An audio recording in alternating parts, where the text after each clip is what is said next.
Different companies and industries have their own standards for layers.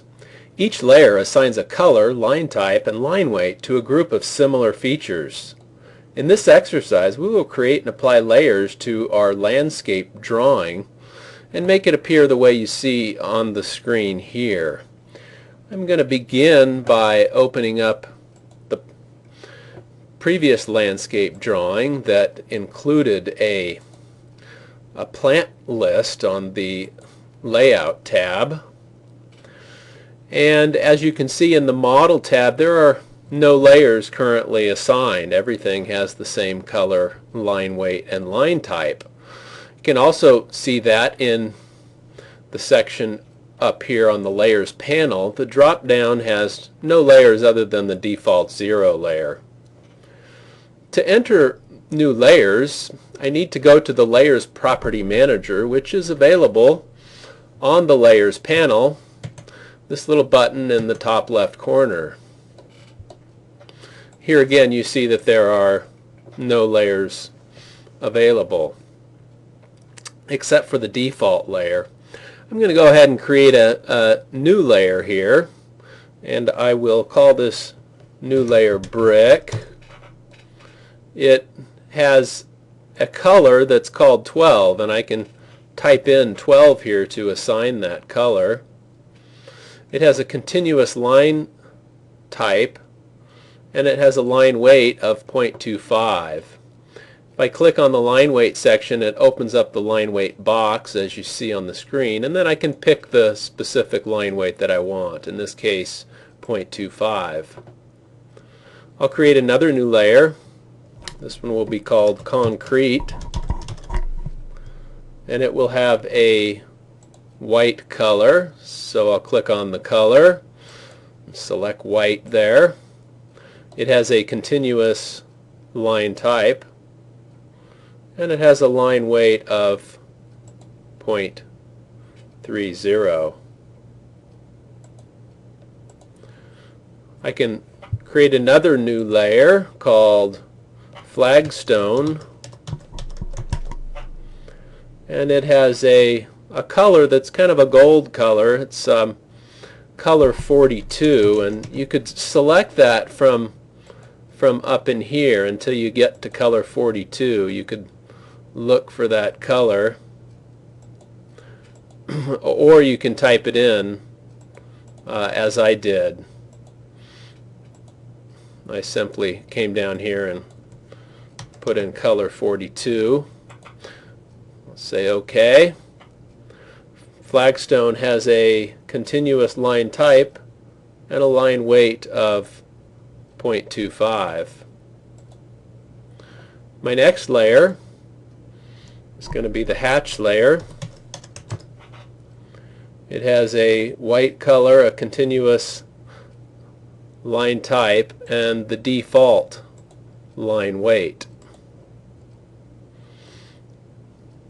Next layer will be the property line layer, and it has a magenta color with a phantom line type and a line weight of 0.70. Magenta is this purple color. The phantom line type, when I click on the line type here, I get this select line type dialog box, and notice I only have two line types available: continuous, which I've been using, and phantom 2. I actually want the regular phantom line, so I'm going to have to come down to the load button here and then scroll down to the phantom line and select phantom. I'll say OK. You see it appears in the select line type dialog box. I will select it and I'll say OK, and it assigns it in my Layers Property Manager. The line weight for this was 0.70 millimeters, which is quite thick. If you remember the mechanical pencils, most of them are a 0.5 millimeters. 0.7 is even thicker. Some are 0.9, and that gets so thick that the lines are just too thick to be useful. Smaller than a 0.5, like a 0.3, it's quite thin and the lead tends to break. Okay, my next layer here is the rose bushes layer, and it has a green color, continuous line type, and a line weight of 0.25. I'll select the green. I'll select the continuous line type, and then 0.25 for my line weight. The railroad ties layer, RR ties will be the name.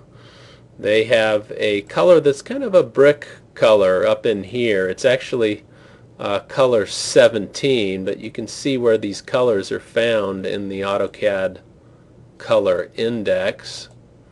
I'm just going to type in 17. It's a kind of a brown color. Say OK. It's a continuous line type with a line weight of 0.5 millimeters. The structure layer, has a white color. It has a continuous line type, and it has a line weight of 0.5 millimeters. And finally, the trees layer has a color of 94, and that's kind of a forest green color. You could come up here and search for it. There it is, color 94. I'll say OK. It's got a continuous line type and a line weight of 0.40 millimeters. After I've created and named my new layers here, I can close the Layers Property Manager, and I now want to assign those layers to my drawing. Notice they appear here in the pull-down menu. I think I'll begin with, well, I see an error here in the property line. This should be the magenta color. So what I'm going to do is go back to my Layers Property Manager, and I can also do that by typing in layer at the command line. That opens up the Layers Property Manager. I'm going to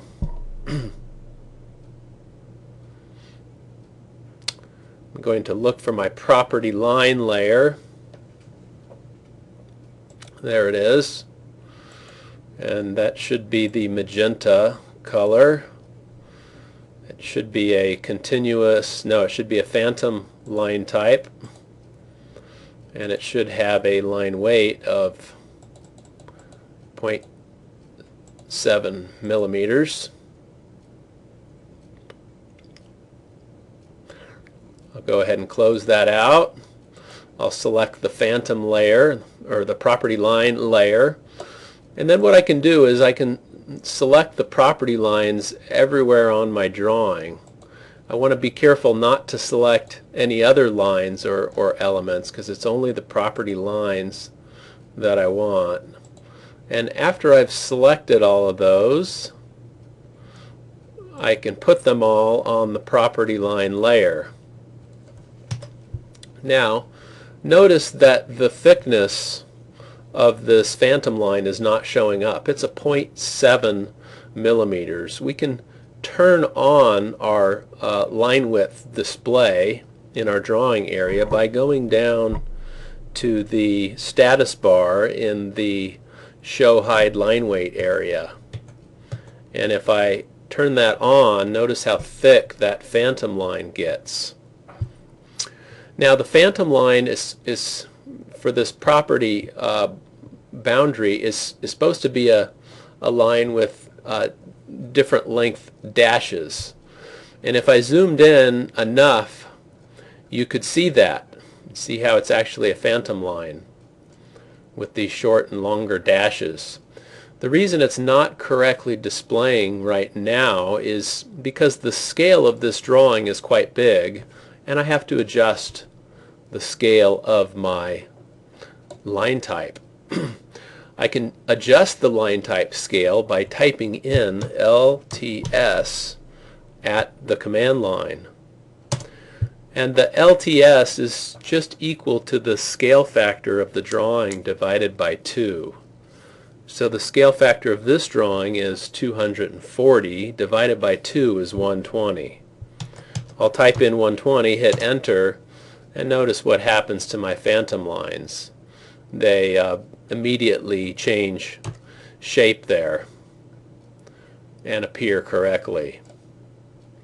I'll continue applying my new layers. I'm going to select the concrete, and I will actually I'm selecting the concrete hatch and so I'll go back to the home tab here and select the hatch layer. And I notice that this hatch layer is actually the wrong color, so I'm going to go back to my layer property manager and put that hatch layer on the correct color, which is white, and I'll say OK there, and it immediately corrects it in my display area. The concrete border has its own separate layer, so I'll select the lines that make up the border of my concrete. Here again, being careful not to select other lines. And after I've selected all of those concrete lines, actually I picked one that I shouldn't have. I picked a line from the structure, so I'm going to go back in and make sure I select just the concrete lines. And it's possible you'll miss some of these, or you'll select some of the wrong ones as you go. It's okay. It's easy to go back and make those adjustments. So I'll put this on the concrete layer. You can see the line weight gets a little bit thicker. I believe that was a 0.3, or if I recall. And now I'm going to do the structure itself. This is the outside line around the structure, not the hatch. And I'll put that on the structure layer, which is a 0.5 line weight, and you see that it immediately appears thicker on the screen. Coming down to my backyard and my landscape features, I want to select my brick area here, and I'm going to go ahead and select the hatch and the boundary lines to all of my brick areas. We can use the crossing windows and the other selection tools that we've learned in the past to make these selections. After we've selected everything, I'll come up here and I'll put this on the brick layer. Everything should turn a kind of a brick red color, and it does. Next, I'll select my rose bushes, and those go on the layer called rose bushes, which turns them a nice green color. The railroad ties around the rose bushes are on another layer called RR ties, which has a nice thickness and kind of a brown color. The trees, I can select all my trees.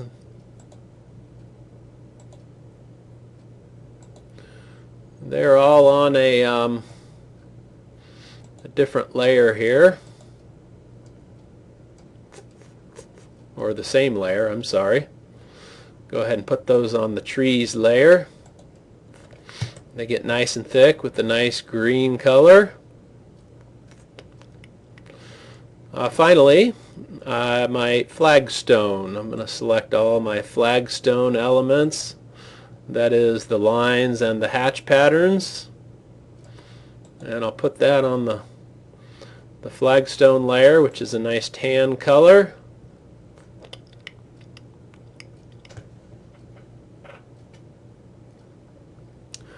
I could also select this border here if I wanted to and put that on the flagstone layer. Now it appears I have everything on the right layer. I can do a double check to make sure. Looks very good. Those are my landscape layers.